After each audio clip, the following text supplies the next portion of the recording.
Hi friends, ஈவினிங்ல இருந்தே குவார்டர்ஸில் வந்து கரண்ட்டே இல்லை. அதனால மொட்டை மாடியில் எல்லாரும் விரித்து சேர் போட்டு உட்கார ஆரம்பிச்சிட்டோம். 12:30 போல் தான் கரண்ட் வந்துச்சு. நைட்டே வந்து கடலப்பருப்பு, பச்சை பாசிப்பருப்பு, ஜவ்வரிசி மூணையுமே ஊற வச்சுட்டு தான் தூங்கினேன்.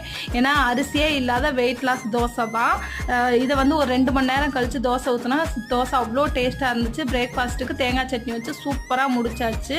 லஞ்சுக்கு வந்து திருப்பியும் இந்த 9:30க்கெலாம் கரண்ட் பவர் கட் ஆயிருச்சு. எப்போ வரும்னே தெரியல.